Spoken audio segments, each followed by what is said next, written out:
Hello मेरे प्यारे साथियों, आप लोगों का ट्रिकी सॉल्यूशन में स्वागत है।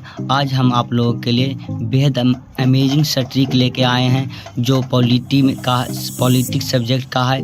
इंडियन पॉलिटी में 395 अनुच्छेद 22 भाग पढ़ने का है, जिसमें हम 22वें भाग के भाग 5 को पढ़ेंगे, जो अनुच्छेद 52 से लेकर 151 तक टोटल है, जो संघ की चर्चा किया गया है।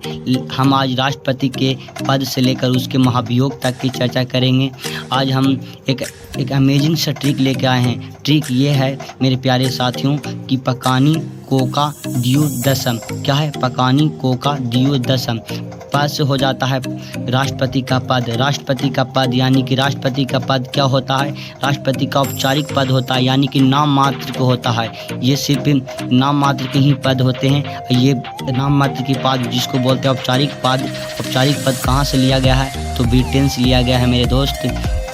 का से क्या हो गया? का से कार्यपालिका का प्रधान, यानी कि कार्यपालिका का प्रधान क्या होता है, यानी कि कार्यपालिका का औपचारिक प्रधान कौन होता है? तो वही राष्ट्रपति ही होते हैं। फिर है नी से क्या हो गया? निर्वाचन, यानी कि निर्वाचन से आपको क्या पता चलेगा? यानी कि राष्ट्रपति का निर्वाचन, यानी कि यह कैसी राष्ट्रपति का निर्वाचन कैसी होती है? तो राष्ट्रपति की निर्वाचन एकल संक्रमणीय अनुपातिक पद्धति द्वारा होती है। कैसी होती है? एकल संक्रमणीय अनुपातिक पद्धति द्वारा होती है मेरे दोस्त।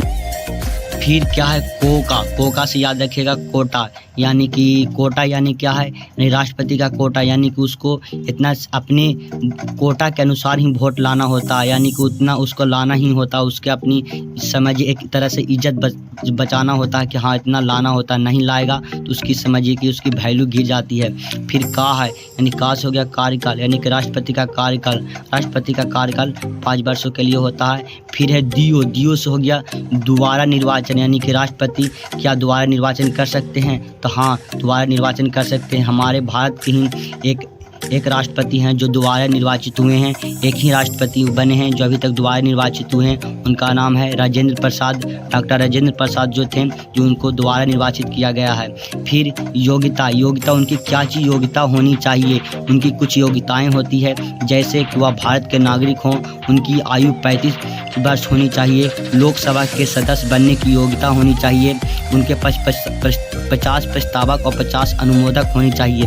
फिर है दशम, यानी 10 याद रखिएगा। दशा क्या चीज़? उसकी क्या चीज़? दशाएँ होनी चाहिए, यानी दशाएँ के मतलब होना चाहिए वह पागल नहीं होनी चाहिए एंड लाभ के पद पे नहीं होनी चाहिए। संसद या विधानमंडल में किसी का भी संसद सदस्य नहीं होना चाहिए, यानी कि वह संसद या विधानमंडल में वह सदस्य नहीं होना चाहिए।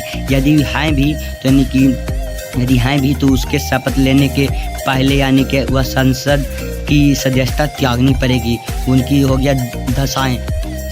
यानी कि शपथ है। शपथ में यानी कि यह क्या होगा? शपथ दिलानी। राष्ट्रपति की शपथ की चर्चा है, यानी कि राष्ट्रपति की शपथ दिलानी होती है। तो शपथ कौन दिलाता है? तो सुप्रीम कोर्ट के मुख्य न्यायाधीश होते हैं। मुख्य न्यायाधीश दिलाते हैं। अगर मुख्य न्यायाधीश नहीं उपलब्ध होते हैं तो उनके जो यानी कि शेष 30 न्यायाधीश जो होते हैं, जो वरिष्ठ न्यायाधीश होते हैं, वही शपथ दिलाते हैं। फिर 61 में राष्ट्रपति पर महाभियोग की चर्चा है। ये महाभियोग शब्द उपराष्ट्रपति पर भी लगता है, लेकिन ये महाभियोग शब्द सिर्फ आया गया है राष्ट्रपति के लिए ही आया गया है, क्योंकि हमारे राष्ट्रपति देश के प्रथम नागरिक होते हैं। ये इनकी कुछ योग्यताएं हैं, यह आसानी से आप याद रख सकते हैं। पकानी कोका दियो दसम, यानी कि पद से हो जाता है, यानी कि राष्ट्रपति का पद, यानी अनुच्छेद 52 में पूछ जाता है क्वेश्चन, मतलब एग्जाम में, कि राष्ट्रपति का पद किस अनुच्छेद में चर्चा किया गया है, तो आप आराम से याद रख सकते हैं।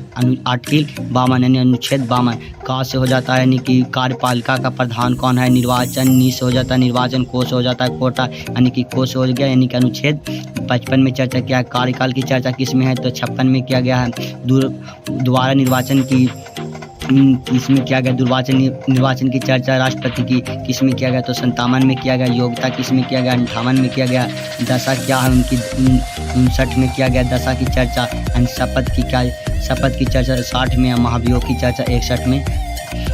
अगर वीडियो पसंद आए तो इस वीडियो को लाइक ज़्यादा से ज़्यादा लोगों के साथ शेयर कीजिए एंड चैनल पे नए हैं तो सब्सक्राइब कीजिए एंड कोशिश कीजिए कि हमेशा कुछ नया सीखने की लोग कहते हैं ना कि अगर आप में सीखने की जिद हो तो आपसे बेहतर कोई नहीं, अगर आप में कुछ सीखने की जिद हो तो आपसे बेहतर कोई नहीं। इसलिए आप कुछ नया चीज़ सीखिए, ज़्यादा से ज़्यादा ऐसे वीडियो देखिए जो आप लोगों के लिए उपयोगी हो, ऐसा वीडियो नहीं जो आप लोगों के करियर पे सवाल उठा दे। तब तक के लिए मिलेंगे अगले नेक्स्ट वीडियो में।